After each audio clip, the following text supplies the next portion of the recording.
I don't know how this is going to look in the edit. I don't know if that's going to look backwards. I didn't know that this pissed feathers. Your synthetic sleeping bags are going to be a lot heavier than the down sleeping bags. And I'm a 6'1" walrus, so you know, there you go. Right, we're back in the kitchen, and today I want to talk to you about the OEX Leviathan EV900 sleeping bag. I've wanted to talk about this one for a while because it's been my go-to sleeping bag for a long time now, and there's a few issues that I've got with it that I just want to get off my chest. Is this sleeping bag the best budget down sleeping bag on the market? So in this video I'll run through all the specifications as I do with all my review videos. I'll give you my opinion and my experience based on the usage I've had with my bag, and we'll just talk about it in general, and you know. So you can see it right there, and as if by magic, it's now in my hands. As you can see, with it being a down sleeping bag, it compresses down to a really small, nice, packable size. The weight, super lightweight. I'll put the actual weight, packable weight, the actual weight of it down there. It's lightweight, it's not too heavy, so what I'll do is I'll just run through some of the specs. We'll get it out of the bag, we'll have a look at it, and I'll give you the pros and cons based on my experiences. This video might be a little bit longer actually, because I've got quite a bit that I want to get off my chest in terms of this sleeping bag. So let's run through some of the specs and we can get down to what I think. So the OEX Leviathan EV900 down sleeping bag is a 4-season sleeping bag. Now the website says that it's designed to provide exceptional warmth in adverse conditions. I've had this bag about a year and a half, maybe a little bit more than a year and a half, and it's been my go-to down sleeping bag for a long time. So it obviously has a lot of pros, but it also comes with a lot of cons as well. So the mummy design actually enhances insulation and is designed to reduce heat loss. Some people see that as a bit of a con because they don't like the mummy design. It sort of makes them feel a little bit more enclosed. Some people go for quilts. I think my next bag will actually be a quilt because I'm in that headspace at the moment. I've been using this a long time, so my next one, I think I want a little bit more space. And I'm a 6'1" walrus, so you know, there you go. And it's actually designed to be hydrophobic or water resistant. Now I've had this sleeping bag in a tent that's been covered in condensation before, and I'm not going to advocate it for being water resistant because I woke up to a damp sleeping bag one night, so I can't put it out there and say it is hydrophobic and water resistant because it just didn't work for me. So maybe the coating's off on this particular bag, but I don't know if I can't give it an overarching, you know, water resistant, hydrophobic. It will do well in damp conditions because it didn't for me.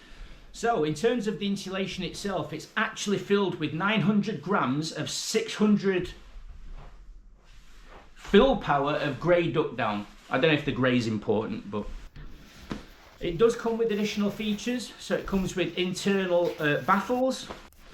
It comes with its own stuff sack. It's got an internal security pocket and also a neck collar baffle. So if you're freezing cold through the night, you know, just tighten it up. Increases insulation, keeps the warmth in. So what I will say then, pros and cons. Again, I'll list the pros over this side and I'll let you pause it and read it. And I'll also list the cons over this side and let you pause and read that as well. But for me, this is a really, really good budget down sleeping bag. One of the cons that I will mention is that I've had this a while, as I've said, and as you can see, it absolutely, I don't know if you can see it actually, I don't know if the camera's picking this up or not, but it absolutely pisses feathers. And that's the last thing that you need when you've got a down sleeping bag, to lose the actual feathers inside the sleeping bag when you've paid hundreds of pounds for a sleeping. I think this one retails at about 230. I'm going to say between 230 and 260 it retails at. I got mine from Go Outdoors. I'll put a link in the description. I'll also put the price up there as to what I bought it for. But yeah, you do not want a sleeping bag to be leaking feathers when you've paid so much money for it. That's a massive con for me. You know, you don't want it, you just don't need it, do you? Every single time I've slept in my tent, I've had to sweep out feathers in the morning or like pick them out when I get home. You know, you don't want it to be losing feathers. And the other thing with it is, the zipper is on the right hand side. I don't know if you can see that there. Let's see.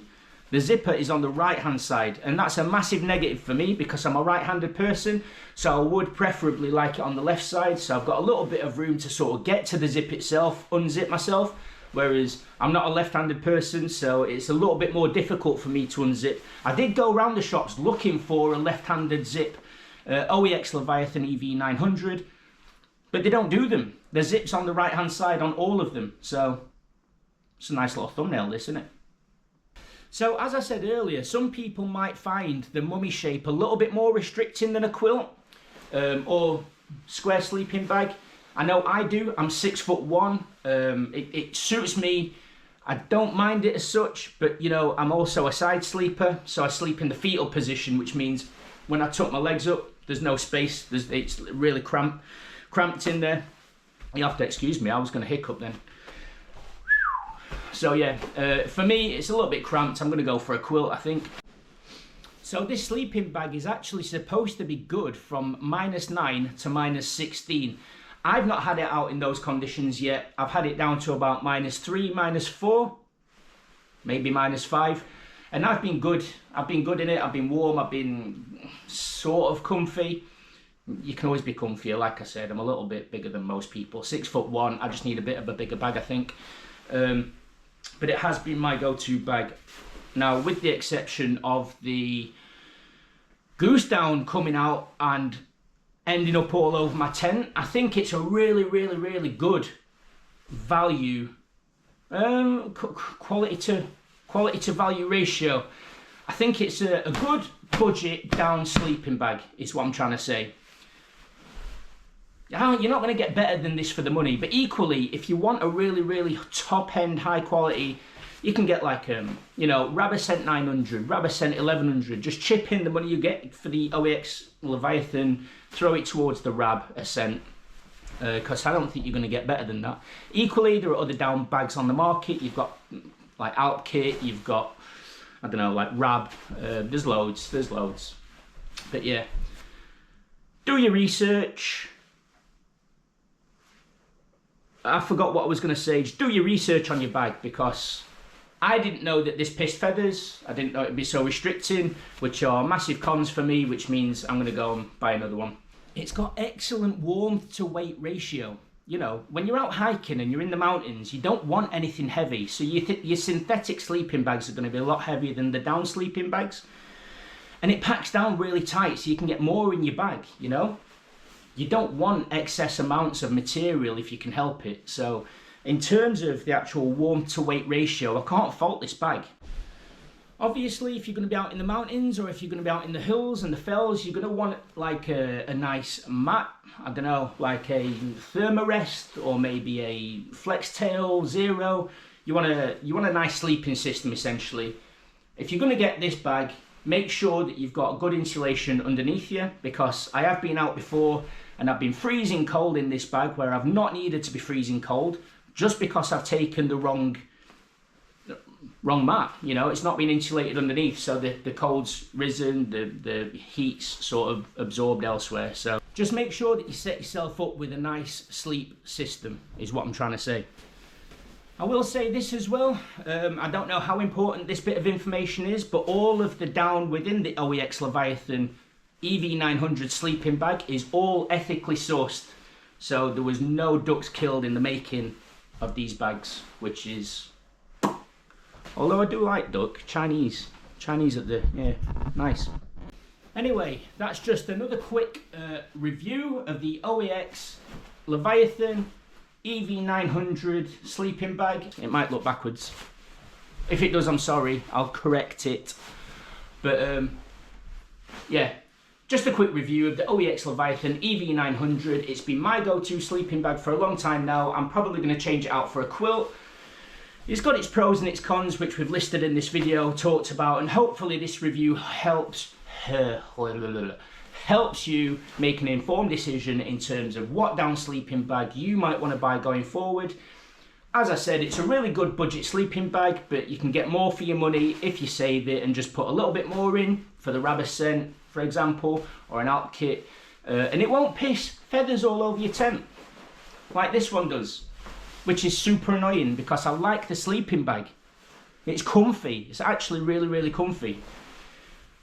But there's feathers everywhere. Nobody wants feathers all over the tent. And I also want OEX, if you're listening, I want a left-handed zip. Put it on left. Get one and put it on left. For me, please.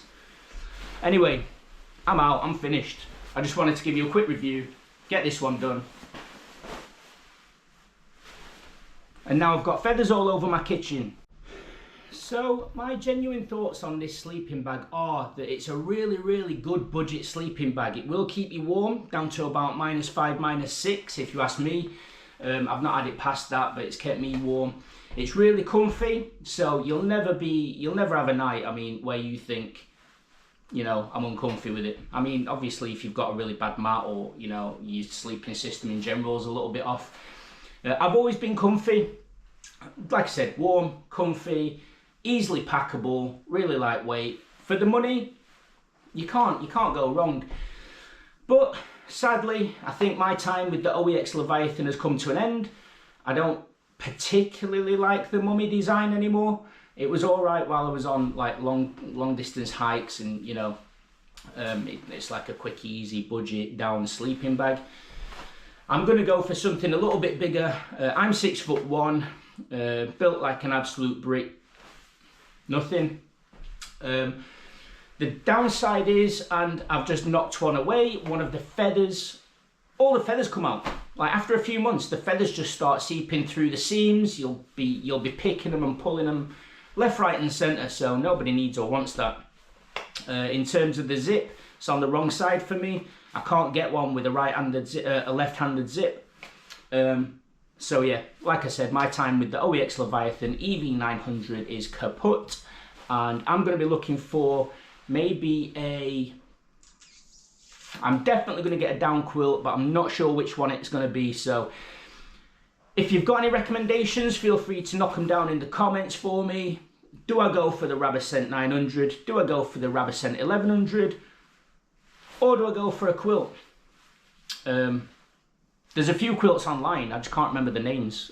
Some people have already recommended. But yeah, feel free to knock them down in the comments. And yeah, thanks for watching. If you're enjoying these review videos, please hit the subscribe button. And I'll be out and about doing some long distance hikes and maybe some wild camps this summer as well. But yeah, I said summer, I'm putting these out in August. I'm pre-recording. Anyway, enough gassing from me. Thanks for watching. If you like the video and you're enjoying the review so far, please give it a thumbs up, hit the bell notification, leave a review, comment, subscribe, do what you need to do, mate, and I will catch you in the next one. Ciao for now.